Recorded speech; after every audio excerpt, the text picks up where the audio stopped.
pidiéndole al Señor también de su gracia para compartir estas santas palabras que el Señor inspiró, condujo a hombres para que también las escribieran y llegaran a nosotros. Amén. Esta palabra es inerrante. Hermanos, no tiene errores, ¿no? Somos de repente los instrumentos los que no sabemos interpretar bien las cosas, pero la palabra del Señor es inerrante. Entonces tenemos la certeza que el texto que el Señor nos ha entregado, hermanos, es de Él. Amén. Él condujo, Él sopló, como quien ve un velero que está siendo soplado, ¿cierto?, por un viento y lo lleva. Miren, así Él sopló de su palabra y condujo a estos santos hombres a escribir palabras inerrantes, hermano. ¿Qué les parece? Y esa es la palabra del Señor. Amén. En eso creemos. El texto es fidedigno y el texto es digno de nuestra confianza. Amén, mis hermanos. Por lo tanto, ¿bastaría solamente leerlo? Bastaría solo leerlo, hermano, y ya estaríamos recibiendo la palabra del Señor. Amén. Por eso rogamos tanto al Señor y por eso viene la oración que han hecho mis hermanos, porque yo soy un simple hombre, hijo del albañil. Eso sí. Amén. Vamos a ir a Deuteronomio, capítulo 8. Capítulo, hermanos, que de repente son capítulos complejos, pues siempre hemos pensado que el Señor, y es así, porque Él es bueno, Él es benigno, siempre está deseando lo mejor para nosotros. Y de repente cuando salta este capítulo 8 de Deuteronomio, lo encontramos hasta fuera de lugar. Los que no tengan Biblia, acérquense a uno que siento que la tenga y podamos compartir y leer, hermanos. Pues aquí está hay un texto bien complejo. Yo creo que muchos han querido sacar este capítulo de Deuteronomio. Lo han querido, ¿cierto?, rasgar de su Biblia y poder que no estuviera. Pero está. Y es palabra del Señor. Leámosla. Miren lo que dice. Aquí van a entender por qué. Cuídense o cuidaréis de poner por obra todo mandamiento que yo os ordeno hoy, para que viváis y seáis multiplicados y entréis y poseáis la tierra que Jehová prometió con juramento a vuestros padres. Hasta ahí estamos bien. Están al portal de entrar el pueblo de Israel, ¿cierto?, a esa tierra prometida. Amén. Entonces hasta ahí vamos súper. Pero miren lo que sigue, ¿no? Y te acordarás de todo el camino por donde te ha traído Jehová tu Dios estos 40 años en el desierto, ¿cierto?, para afligirte. ¿Dice afligirte? O sea, Dios los afligió. Miren. Y luego dice, ¿cierto?, para probarte, para saber lo que había en tu corazón. O sea, los afligió y los probó, ¿cierto?, con un motivo, para saber lo que había en el corazón. No porque Dios no lo supiera, porque Dios es omnisciente, ¿cierto? Él todo lo sabe. Los que no sabían cómo era su corazón eran ellos. Entonces dice, y te acordarás de todo el camino por donde te ha traído Jehová tu Dios estos 40 años en el desierto, para afligirte, para probarte, para saber lo que había en tu corazón, si ibas a guardar o no sus mandamientos. ¿Y cuál fue la respuesta? Los que ya han leído, ¿cierto?, lo que pasó con el pueblo de Israel en el desierto, ¿cierto?, en esos 40 años, 42 jornadas, nosotros esta pregunta que se está haciendo, la sabemos responder. Entonces, ¿cierto?, Y te afligió y te hizo, ¿cierto?, tener, estos 40 años en el desierto para afligirte, para probarte, para saber lo que había en tu corazón, ¿cierto? Si ibas a guardar o no sus mandamientos. ¿Y cuál fue la respuesta? No los guardaron. Hermanos, no los guardaron. No guardaron los mandamientos de Jehová, que no tan solo son esos 10 mandamientos que nosotros decimos, sino que hay 614 mandamientos. ¿Saben que habían 614 mandamientos? ¿Se imagina usted diariamente tratando de cumplir 614 mandamientos?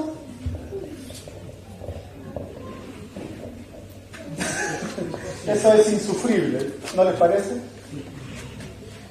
Sería insufrible.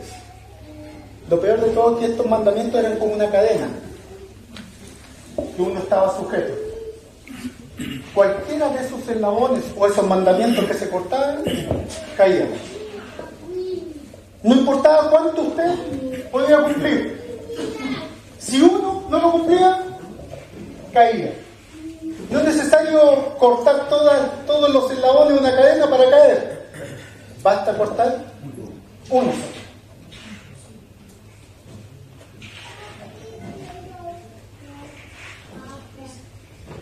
Y te afligió. Vuelve con esas palabras que a nosotros no nos gustan. Y te hizo tener hambre. Y te sustentó con maná. ¿Cierto? Comida que no conocías tú ni tus padres la habían conocido.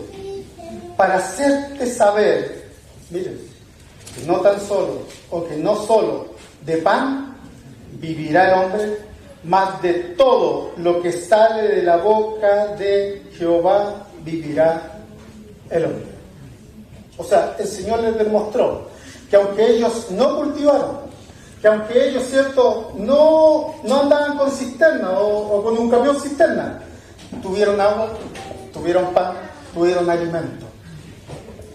Y lo primero que he venido a compartirles a ustedes, hermanos, yo no sé la vida de cada uno de los hermanos, y no podría saberla. Cada vida es un mundo en sí misma. Es así, ¿cierto? Cada vida es un mundo en sí misma. O sea, yo no podría saber incluso lo que hay dentro de mi esposa siquiera, aunque trato de indagar lo más que pueda, pero no podría saber exactamente qué es lo que hay dentro de ella. ¿No les parece a ustedes que es así? ¿Cuánto más entre los hermanos? Cada hermano está viviendo su vida, ¿cierto? Hay algunos que están pasando por aflicción. Hay algunos que están siendo afligidos, probados. A lo mejor hay más de uno. A lo mejor son muchos. Las aflicciones son de diversas maneras, hermanos. Las pruebas son de diversas maneras, ¿no? De hecho, cuando en Santiago habla acerca de las pruebas, ¿saben cómo lo grafica la palabra? Esa palabra que dice diversas pruebas, ¿cierto? Es de múltiples colores, miren. Por lo tanto, las pruebas vienen de múltiples colores. ¿Se ha sentido usted afligido de múltiples colores? Por aquí, por allá, por adelante, por atrás, por todos lados. Estamos pasando aflicciones de repente y son de múltiples colores. Lo maravilloso de esa palabra en griego, que significa múltiples colores, excepto colores, de diferentes colores, de diferentes formas, es la misma palabra cuando se habla, ¿cierto?, de la multiforme sabiduría de Dios. Miren qué decidor es eso. Y saben que cuando yo vi esto, lo primero que se me vino es la historia de José. ¿Se recuerdan de José? Jacob le regaló ¿qué? Una túnica de ¿qué? De muchos colores, ¿cierto? Esa polícroma. Fue una polícroma que le regalaron a José, ¿no? Y él era, ¿cierto?, el regalón de su papá, podríamos decir, ¿no? ¿Cierto, hermanos? Así era José. Y el papá, ¿cierto?, le regaló esta túnica de muchos colores. Pero eso se contradeciría porque él recibió primero la polícroma, ¿cierto? Recibió la polícroma sin tener ninguna aflicción. Él era el preferido de su padre, ¿Qué les parece? Más encima el Señor se le iba revelando en sueños, ¿se recuerdan? Los sueños de José. Lo único que le tenían cierto animosidad eran sus propios hermanos. Pero de alguna manera eso nos habla de las aflicciones. Él, aunque por fe y por su papá, le estaban regalando una polícroma. Pero luego cuando uno sigue el texto de la vida de José,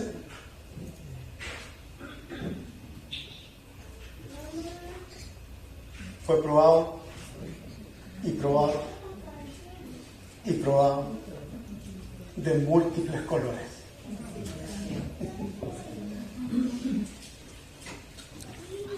Hermanos, el Señor nos prueba, nos aflige, pero Él tiene un propósito siempre con eso, y el propósito de Él es que nos conozcamos.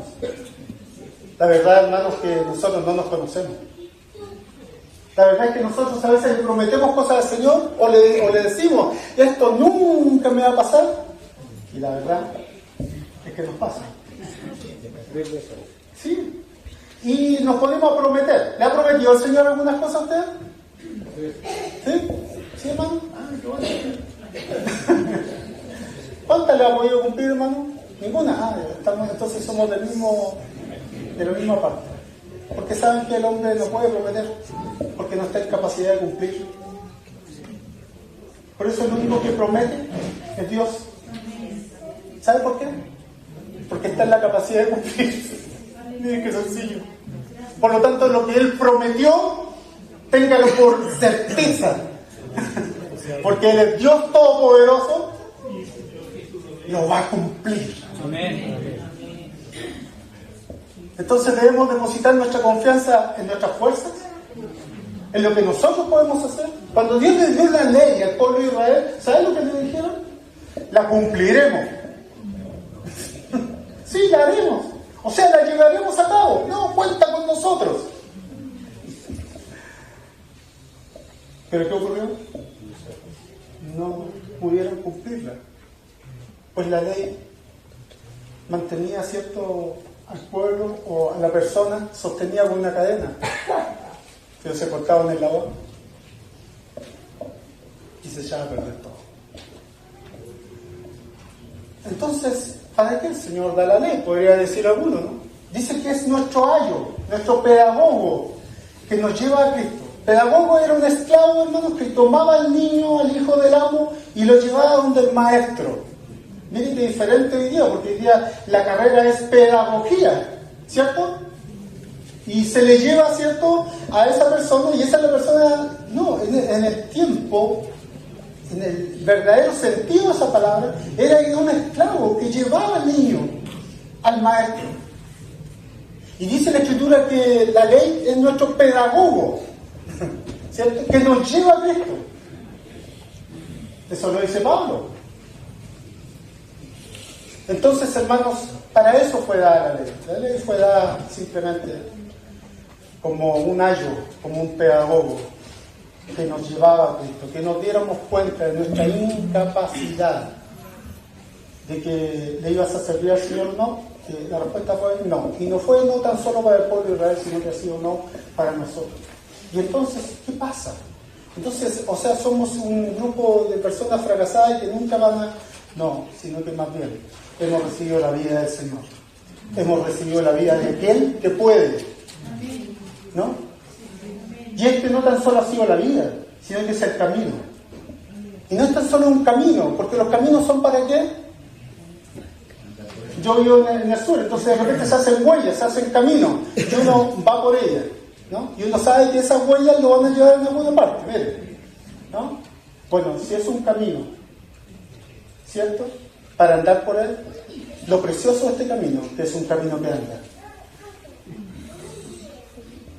Lo precioso de este camino, que usted no tiene que caminarlo en usted mismo, sino que es como esa correa transportadora en el aeropuerto. No sé acaso, bueno, los hermanos que han visitado el aeropuerto hay una correa como lisa.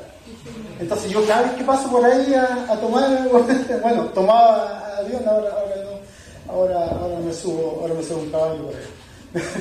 Pero me montaba en esa correa y decía yo, este es el camino que anda. Y iba feliz por la correa transportadora. Hermanos, Dios nos proveyó a Jesús. Dios nos proveyó a aquel que puede. Dios nos proveyó a aquel que es la vida. Aquel que es el camino. La verdad, o sea, la realidad. La misma palabra para verdad es realidad. Y es la vida. Del todo destituidos estábamos, como bien recordaban los hermanos en la mesa, pero el Señor nos ha acercado. Hay un énfasis siempre en las reuniones y es hablar del nombre del Señor. ¿Se han fijado ustedes? Es el nombre. ¿No? En tu nombre, Señor. ¿Ah? Por el nombre. Para los hermanos que no entienden ese término, porque a veces ocupamos términos y aún los repetimos, pero no entendemos para dónde va el camino con eso, ¿no? Quiero decirles que el nombre para el pueblo de Israel llegaba a ser la persona. O sea, me explico. Cuando usted le ponía un nombre a su hijo, era lo que usted esperaba que ese hijo fuera. Miren. Benjamín, hijo de mi mano derecha. Pero este nombre se lo puso el Padre a nuestro Señor. ¿Y sabe cómo le puso? Le puso Jesús. Que viene de un vocablo hebreo que significa Jehová salva o Yahvé salva. ¿Bien? O sea, desde su nacimiento ella tenía un nombre. ¿Y cuál era su nombre? Y le dice, ¿cierto? El ángel, pues Él te salvará a su pueblo. Miren, hay personas que se llaman Salvador y punto suspensivo. Usted llena la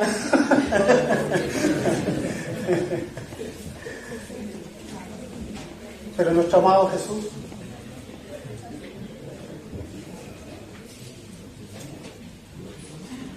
Él ya ve salva. ¿Y sabe lo que hizo?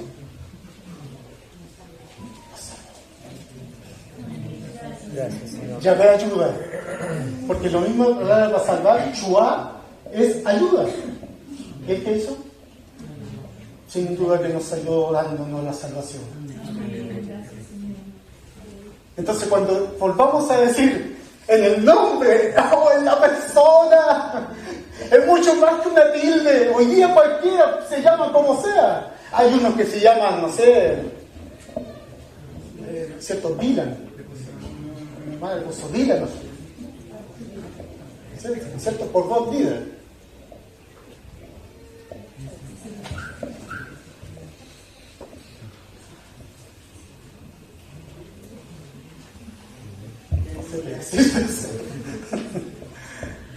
¿Se dan cuenta, no? Pero el mismo Padre le puso Jesús. Miren. Y luego le dicen el Emanuel, o mejor dicho, Immanuel. Con nosotros Dios. ¿Cierto? ¿Y qué fue? ¿Saben lo que se le reveló a los discípulos que anduvieron con él? Que ese hombre no era un simple hombre, que no era tan solo el hijo de María y de José, y que ellos veían a sus hermanos que tenían, entre ellos Santiago, ¿cierto? Y también Judas, y otras más. Miren, sino que llegaron a entender que ese hombre no era un simple hombre, que era Dios. Llegó a ser el Dios con nosotros, el Immanuel.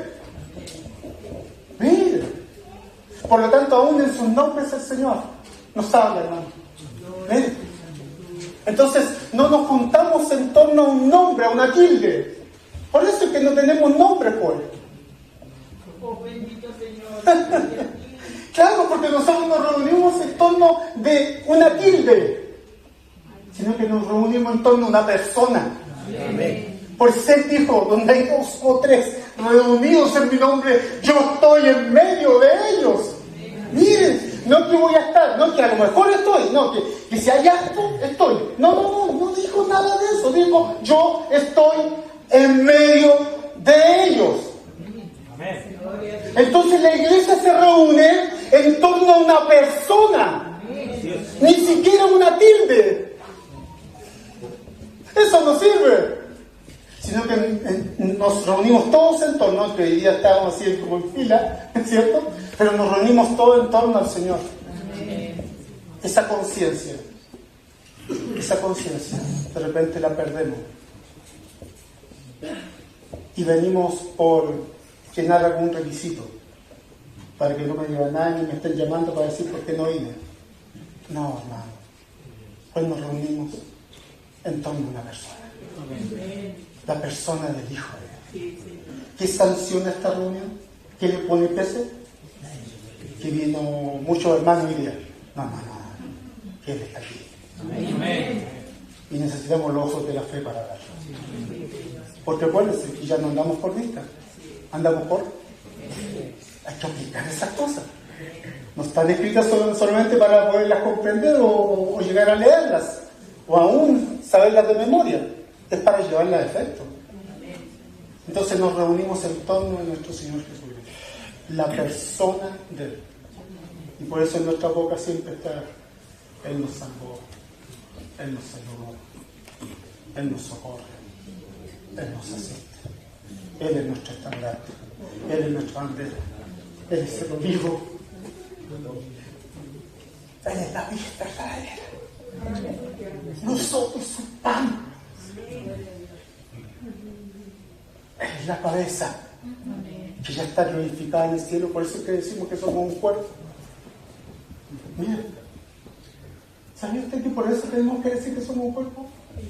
Porque hay un nuevo hombre, una nueva creación en Cristo Jesús, donde este nuevo hombre, la cabeza, ya está ascendida y glorificada en los cielos. ¿Sabía usted eso? Y nosotros como parte, como nuevas criaturas, hermano, nos da la certeza de que vamos hacia allá.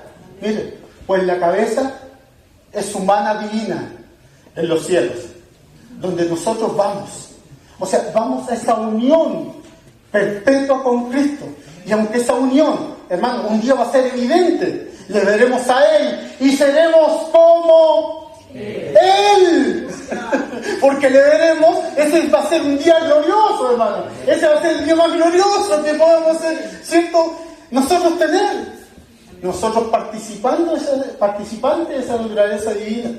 Hermanos, debemos saber que seamos nuevas criaturas es porque tenemos una cabeza humana divina en los cielos. Amén. Y nosotros como miembros de ese cuerpo vamos hacia allá. Aunque por ahora estamos acá. Pero acá también ya el Señor nos ha dejado un testimonio. Porque Él nos hizo uno en el Espíritu. Cada uno ha bebido del mismo Espíritu. ¿O fue otro Espíritu? ¿No fue el mismo? Somos uno entonces en el Espíritu. Luego, somos uno en el cuerpo porque dice claramente la Escritura que Él nos bautizó en su propio cuerpo. Y borrando todas las enemistades y aún esa división, ¿cierto?, entre los judíos y los gentiles. La clavó en el Calvario. Se acabó. Yo estaba compartiendo con unos hermanos que me parece tan extraño que Pedro, cuando ve esa visión, ¿cierto?, en ese lugar donde le baja el lienzo y ve animales de toda raza, y el Señor le dice: mata y come. Y Pedro, con la patudez que lo caracteriza, yo soy medio Pedro también, ¿no? Le responde al Señor, porque debe haber dicho: amén, Señor, al tiro. No, pero él quería una explicación. Exige una explicación, ¿no? Y él dijo: no, ninguna cosa inmunda ha entrado en mi boca, Señor, tú me pides esto. Y el Señor le dice: no llames inmundo a lo que yo he limpiado. ¿Y saben qué? Me llama tanto la atención, mis queridos hermanos, que Pedro haya entendido, o sea, en esa visión, que el reino, ¿cierto?, esta nueva creación en Cristo Jesús, el Evangelio, se abría hacia los gentiles. ¿Yo sabía lo que hubiera pensado? Que había que matar al chanchito y comérselo.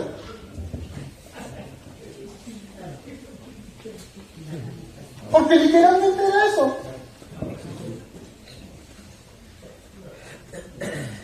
¿Por qué entendió que sabía la puerta para los gentiles? Extraño, ¿no? Pues el Señor va preparando ya los corazones. Y sin duda que en ese tiempo, no como ahora, porque hoy día menos del 1% profesa la religión hebrea en Israel, menos del 1%. Y para más, ese menos del 1% no lee el texto hebreo, sino que lee una interpretación en arameo.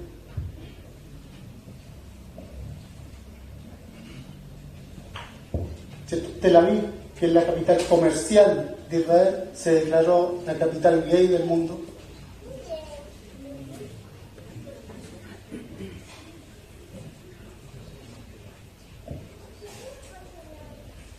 Qué tremendo.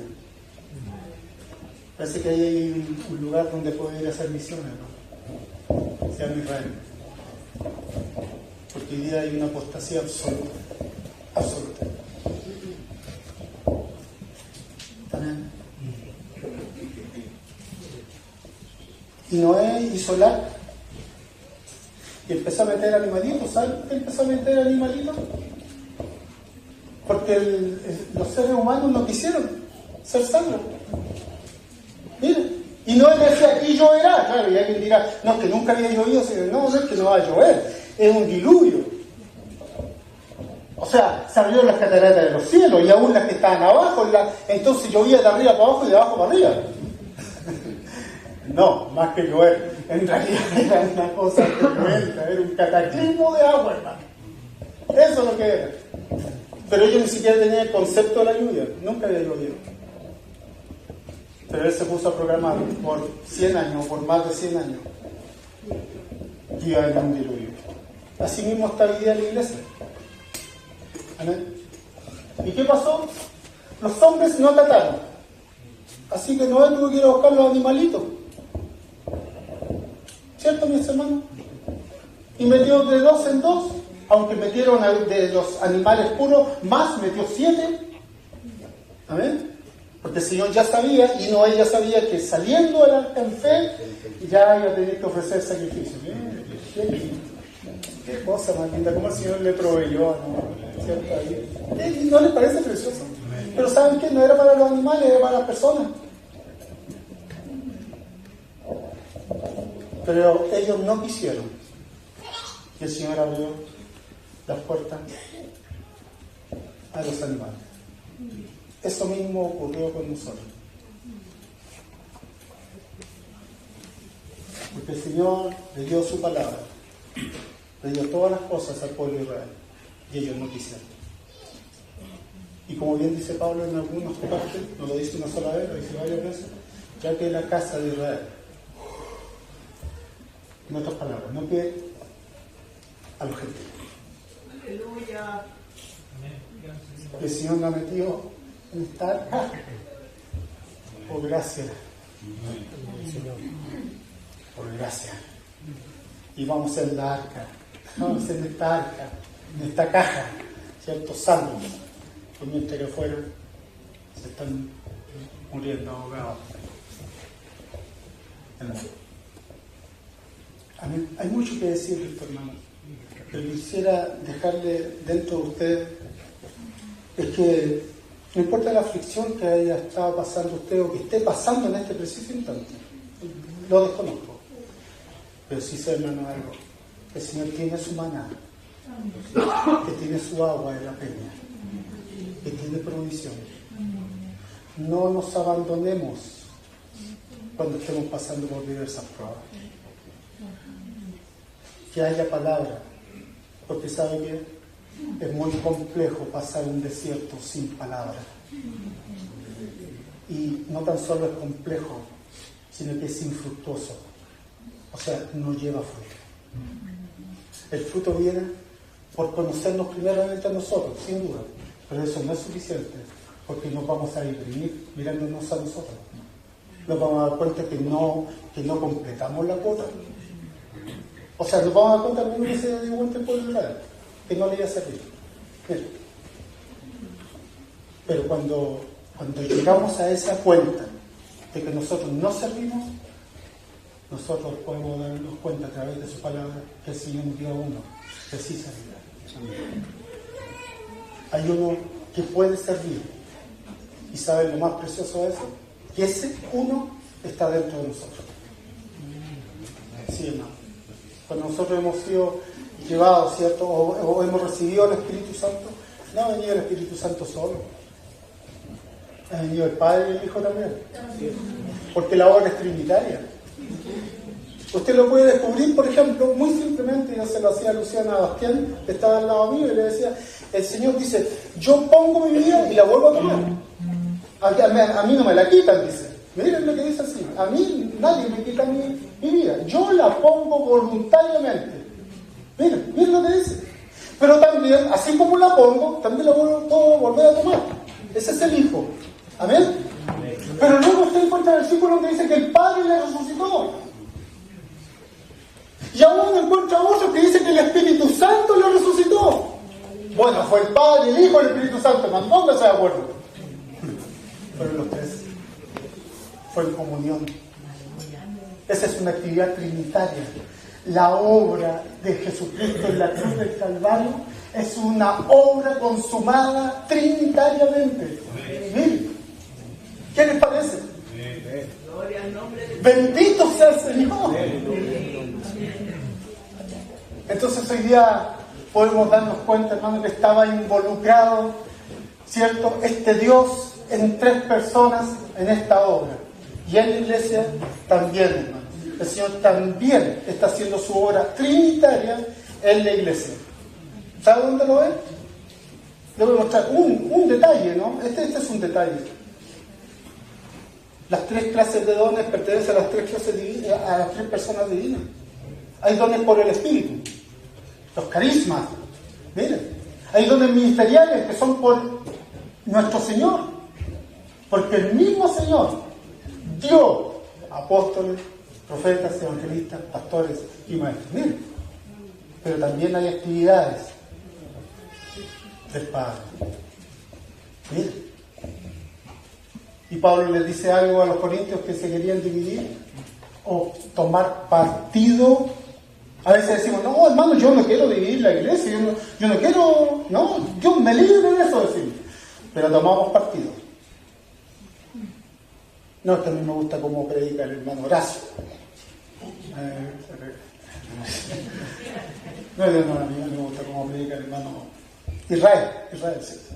Aprovechando que no está el David también.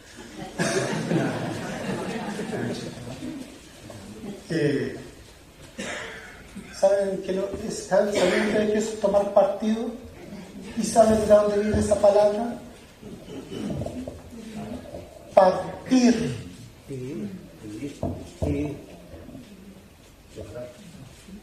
Entonces a veces nosotros decimos que no estamos por la división. Mira. Pero al tomar partido, ya estamos partiendo. Y estamos muy cerca. Ya podemos juntarnos en el mismo lugar, pero ¿saben qué? Ya lo hemos hecho. Lo peor de todo es que después nos ponemos mentirosos. ¿Saben por qué se ponen mentirosos? Porque empieza a decirle la paz del Señor a los hermanos. ¿Hay paz? Entonces, hermanos, Santiago, con esto termino porque no quiero. Me dijeron predica corto para que te vuelvan a invitar. También ustedes tienen la libertad de no volverme a invitar aunque haya predicado corto.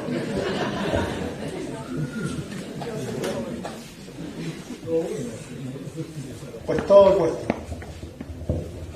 Oración. Israel. Cariño. Todo el puesto. Alexis. Ustedes están benditos. Porque recito. Amén, hermanos. ¿No es cierto que es recíproco? Damos de gracia lo que gracias hemos recibido, pero también vamos recibiendo lo que el Señor ha dado en otros hermanos que tienen otra gracia. En la iglesia no hay mejores. Escuche bien. En la iglesia no hay mejores, hay diferentes. Quisiera que eso quedara dentro de ustedes. No hay personas mejores en la iglesia. Hay diferencias. Por eso es que Él ama nuestra alma. Porque en nuestra alma están nuestras diferencias. En nuestro espíritu somos uno. Hemos bebido del mismo espíritu, ¿ves? Pero el problema está en nuestra alma. Y ahí es donde el Señor está batallando con cada uno de ustedes y en mí también. ¿Entiendes? Para que lleguemos a ser uno, no tan solo en el espíritu, no tan solo en el cuerpo, sino que también en el alma, para que seamos de un alma, como dice ellos. De un alma. Oh, hermano, eso lo leemos y pasamos muy rápido por ahí y decimos, no, sí, pero de un alma. Pero llegar a eso, hermano, es tremendo. Pero también es la gloria de la iglesia.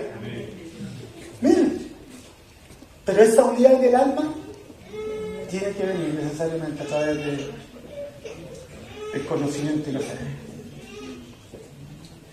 O sea, nosotros vamos creciendo en el conocimiento y en la fe del Hijo de Dios. Entonces hay algunos hermanos que están a lo mejor en este nivel. Voy a empezar desde ahí. A lo mejor están en este nivel. Hay otros que a lo mejor están acá. Y hay otros que están así, recién nacidos. Y que lo único que saben decir, aún. Pero cuando es la nueva vida en Cristo Jesús que está diciendo aún, ¿qué le pasa a los padres cuando el niño dice su primer aún? Se derriten. Y nosotros somos malos, hermano. ¿Cuánto más el Padre Celestial? Entonces permitamos también a esos pequeños que digan aún.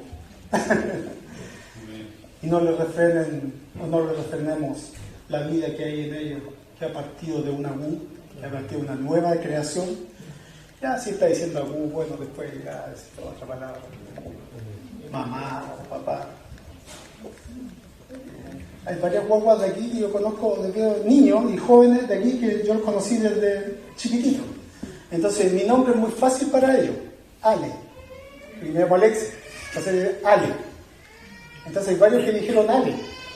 Antes de decir otras palabras. ¿No?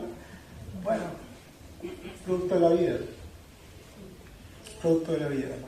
Debemos esperarnos. Debemos sabernos esperar. ¿No? Porque también estos pequeños son los que reciben los primeros embates, porque no saben cómo. Era como el desfile del pueblo de Israel en el desierto. Los amalecitas, o más bien dicho, el desfile iba dejando atrás a los ancianos, a los enfermos y a los niños, porque no podían mantener el ritmo, ¿entiendes?, de la marcha. Entonces iban quedando atrás. Y los amalecitas, que tenían el ministerio de la iniquidad, se llamaban amalecitas, les salían al encuentro, cortaban el desfile y los mataban. ¿Saben ustedes que eso es histórico? Eso está en la Escritura.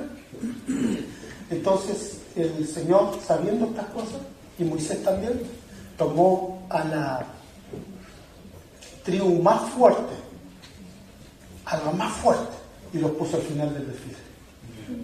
Ellos iban ahí llevando el ritmo, ellos son los que implantaban el ritmo, era la tribu más fuerte, hermano. Miren. ¿Y saben lo que hizo?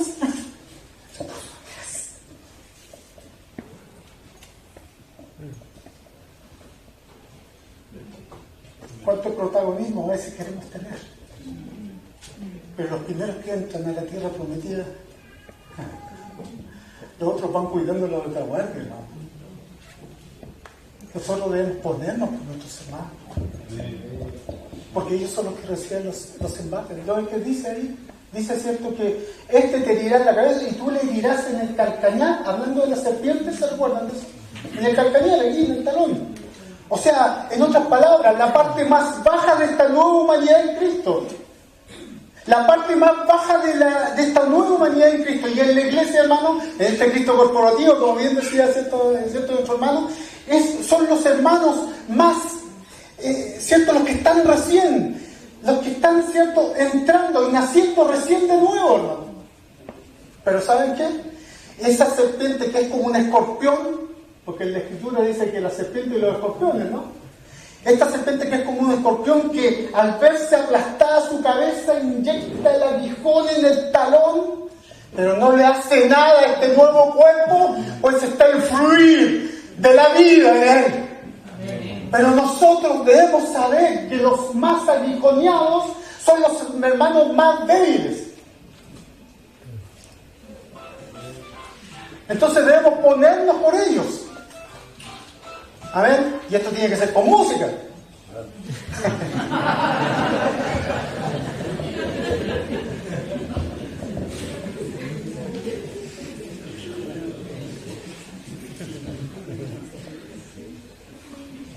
Amén, mis hermanos. Entonces, pero también luego vienen las pruebas. ¿Las pruebas para qué? Para ser conformados a Él. Para ir de a poco conociéndonos a nosotros, pero por otro lado, conociendo al Señor. Nadie que ha conocido verdaderamente al Señor, hermano, puede decir solamente que Dios es glorioso. ¿Saben lo que tiene que decir? ¿Saben cómo yo identifico a un hermano que verdaderamente ha nacido de nuevo? Mire, yo lo identifico de esta manera, discúlpenme, verdaderamente, pero así lo identifico. No me hablan tan solo de lo glorioso que es el Señor, sino que me hablan de lo miserable que es Él. El conocimiento del Señor, hermano, no es tan solo conocer, ¿cierto?, sus atributos o lo maravilloso que es Él, y sin duda que Él es maravilloso, sin duda, no cabe la menor duda, Él es maravilloso. Pero también cuando nos vemos en ese espejo, como bien dice Santiago, porque Santiago da un ejemplo, dice, ¿cierto?, que no seamos como aquel que se ve en el espejo y luego se marcha y se olvida de lo que vio en ese espejo. Miren lo que dice, que no seamos así. Y ese espejo ahí, lo que está diciendo Santiago, es que es la palabra del Señor. Es eso que dice en Efesios, el lavamiento del agua por la palabra. Miren, es ese lavacro que estaba adelante del tabernáculo para entrar, ¿cierto?, a oficiar. Los sacerdotes tenían un lavacro que se había hecho de los espejos de las mujeres de Israel, que antes eran de bronce, bruñidos, los sacaban brillo, y de esa manera se podían ver. Bueno, de esos espejos se hizo ese lavacro, que es como un lavatorio grande. La palabra es como ese espejo. Nos hace mirarnos para lavarnos en ella misma, para identificar qué parte, porque a veces nosotros pensamos que somos muy maravillosos, hasta que nos vemos en el espejo. Y nadie nos dijo que yo tenía una mancha de barro aquí. Y anduvimos todo el rato, pero fue feliz. Hermano, para eso es la palabra. La palabra tiene una función, es un pedagogo, es un esclavo que nos lleva hasta el maestro. ¿Y el maestro quién es? ¿Quién es el Raboni? ¿Quién es el maestro? Nuestro Señor. Amén. Entonces, hermanos, ahí Santiago lo dice, que en un espejo. Y olvida, hermano, no olvidemos, mantengámonos mirando. Nuestra naturaleza, hermano, es olvidarnos cómo somos. Sí, juzgar. Sí, es verdad, juzgar. Y vemos la paja en el ojo ajeno, pero no vemos la vida que tenemos en nuestro propio ojo. Cuando dejamos de ver la verdadera ley de Dios, que es como un espejo, somos incapacitados de poder juzgar a otros. ¿Saben por qué? Porque nos vemos todas nuestras imperfecciones. Cuando uno lee a los hombres, a los que han dejado quizás una huella indeleble y que el Señor la ha ocupado de una manera tremenda en la iglesia, en la historia de la iglesia, hermano, usted se da cuenta que todos convergen en un testimonio final. Mientras más conozco al Señor, más miserable me siento. O sea, pareciera que no van poniéndose así como unos grandes hombres, sino que más bien se van viendo en sus imperfecciones y se van entregando al Señor y no buscan la gloria suya. El hermano Romeo Bornelli, ¿alguno lo conocen aquí?